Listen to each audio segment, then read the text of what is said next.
What's going on, guys? We've got a 2001 Dodge Ram with a 5.9 liter motor. Customers' complaint is lack of cold AC. We just got the truck pulled up to the trailer.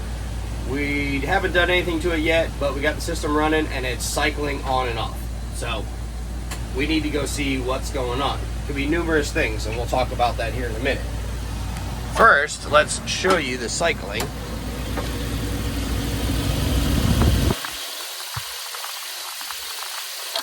then off. So that's our compressor coming on and off.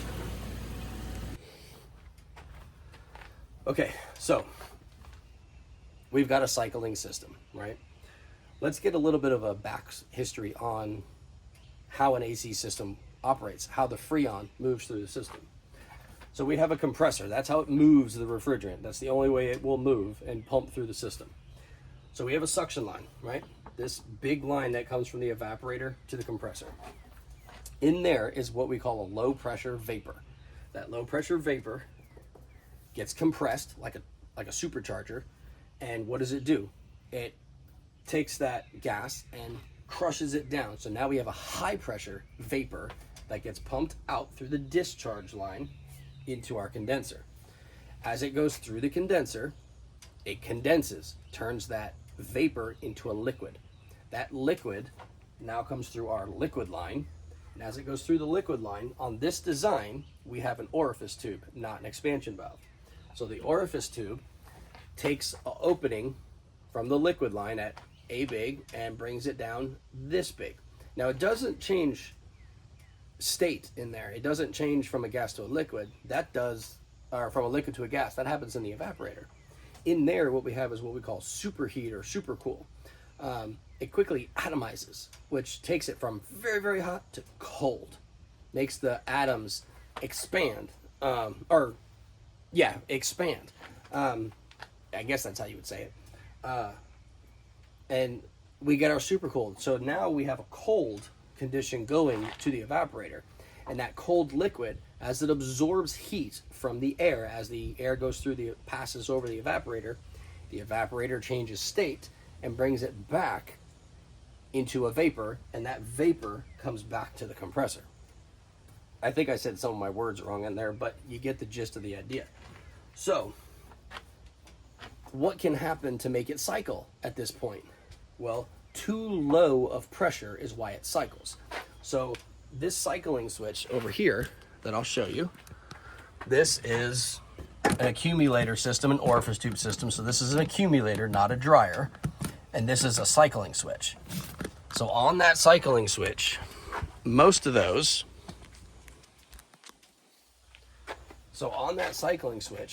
almost all of them cut off at around 24 PSI. It needs to do that because if our Freon within the line goes too slow and lower pressures, it will freeze, and we don't want it to freeze. So to take one step back where I just said there, that when we get pressures on low side and high side, it's not how much Freon is in the system. It's how fast the Freon moves down the line. So on a low side, we're moving very slow. So we get a lower pressure. On the liquid line or the discharge line, we're moving really fast on refrigerant because we're tight and it's hot and it's moving. We get a higher pressure. That's why we have a high head pressure and a low side pressure. So in this situation, we have a couple of things.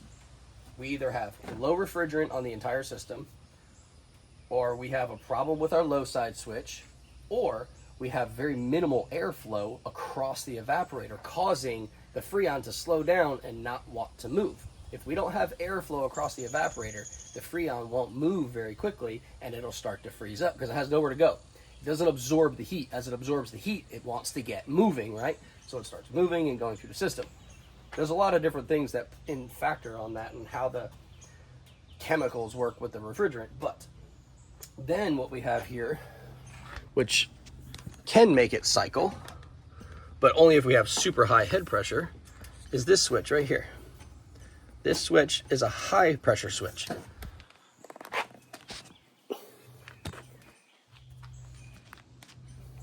So that high pressure switch, if the refrigerant gets, I think, over like 450 on the high side, the system will shut down.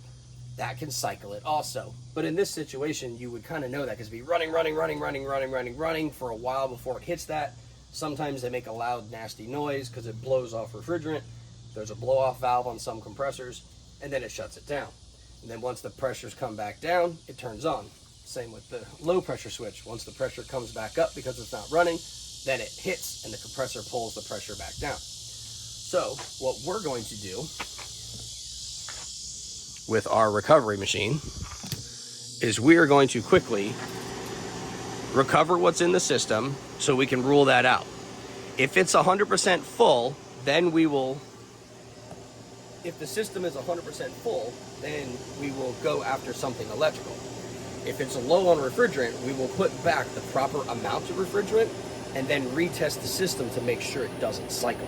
If it doesn't cycle at that point, then we know the only thing we're dealing with is a leak in this situation. So we're going to recover it real quick, and we're going to see what direction we need to go with this. Okay, so we only recovered 0.8 pounds. So we're going to try to do a quick leak test here with our nitrogen and see if we can get a hit. We should. These things are usually pretty prone to condensers and evaporators, so we're going to see if we can get a hit on them. So we're going to put just about a half a pound, quarter of a pound back in the system, and then back it up with nitrogen. All right, quarter pound. This is our nitrogen tank. We're going to put about 275, 300 psi in there.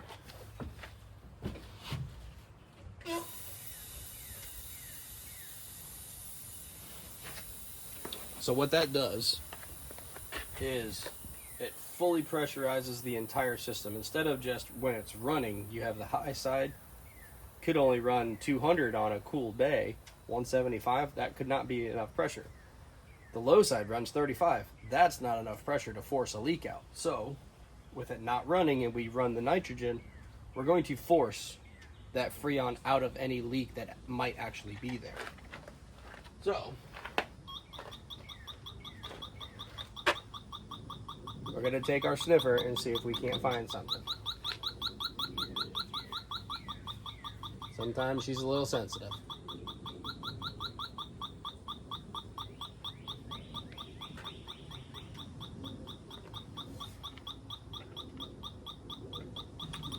Alright, let's get back to this.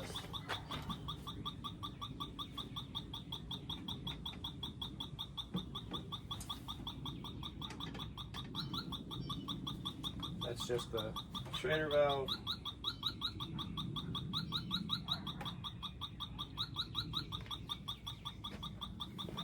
We got a bit of a hit on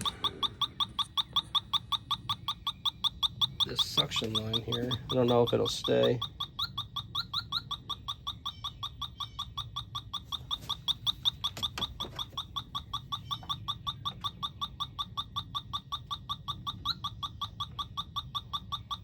Sometimes we can get false hits off of near the Schrader valves.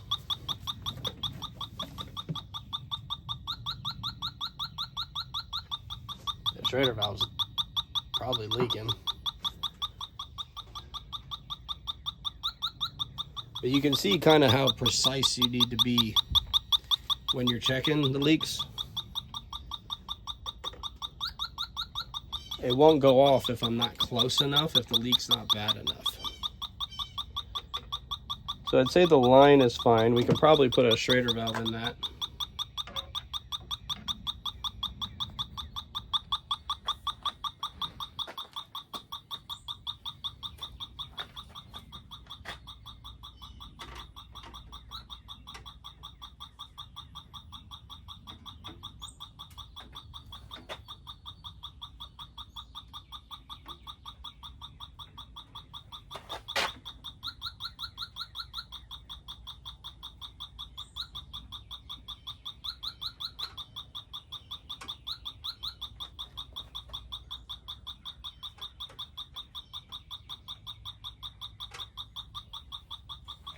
Do a reset.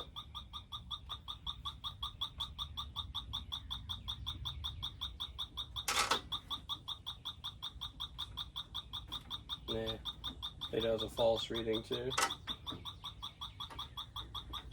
Like soapy water, moisture, things like that can give us false readings on these things sometimes.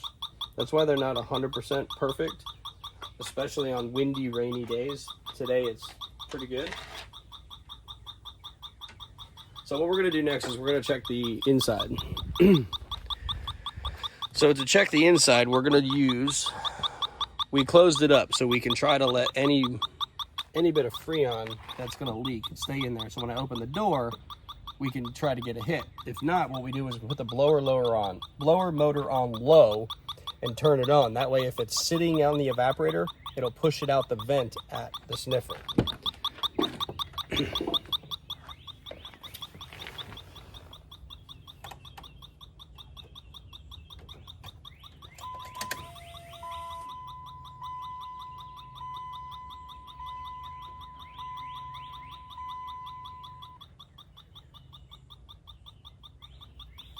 That's really good. I don't have any hits in there at all.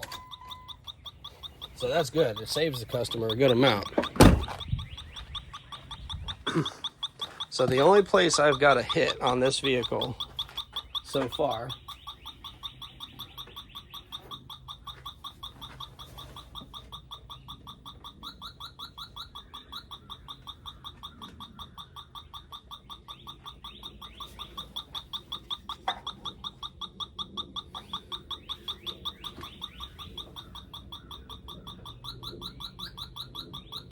definitely shouldn't be leaking that much still on that Schrader valve. So, so in this type of situation, what we'll do is we'll go ahead and charge for an evacuate and recharge.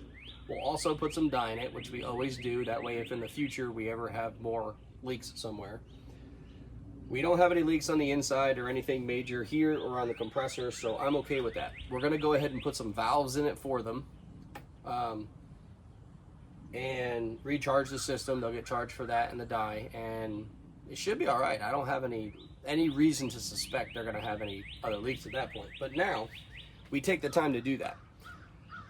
We're going to fill it up, confirm that the system is good, and go from there. Once we know the performance is all right, then we can officially sell what we need to.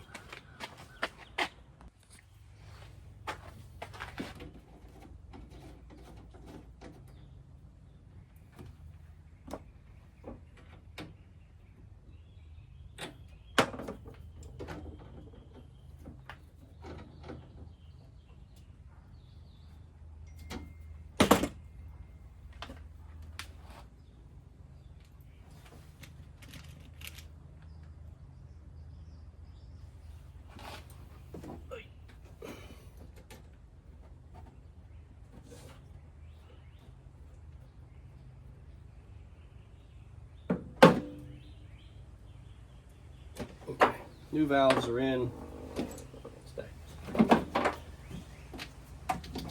Let's hook this back up. Oh, crud. Gotta take this valve back out so I can put the dye in it.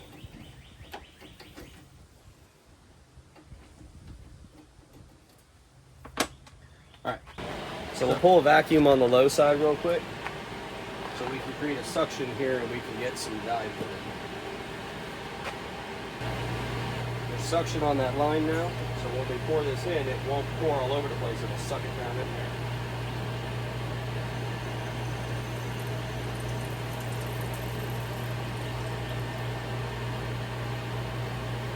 That's it. No mess. So here's our pressures at the moment. We're slowly coming down on the low side. Low side's still a little high for my liking, but as the temperature changes inside the vehicle, that temperature will come down. But our main goal right now was no more cycling. So we're running proper on that. No more cycling at the moment, so that's a good thing. That means our pressures, our electrical system is fine. So we'll let this run for a few minutes, make sure we're happy with the performance, it has very poor airflow in there. That usually is a couple things. Either some doors are broken there. A lot of times the recirculation door will break and fall and cover the top of the blower motor. I don't know if that's the case on this, but it's definitely, on anything besides high, it's very poor speeds, airflow. But as of right now, can't see. Yeah, right there. So we're about 55 degrees right now. So that's pretty good. Like I said, much poor airflow. So as I drop that down, I barely can feel it. I can hear the speeds change, so I know it's not like a resistor. There's just something blocking the evaporator. But not too bad. Not worried about that at the moment. This is what they needed. This is what they wanted. This is what they needed. So hopefully that was the only leak, was just those valves. Time will tell, but at this moment, this job's done, and we're moving on to the next one. We'll let them know about any little things that we did find outside of the air conditioning as far as the airflow is concerned. And that's it, man. Appreciate you guys watching. Hit that like button, subscribe. We'll see you on the next job.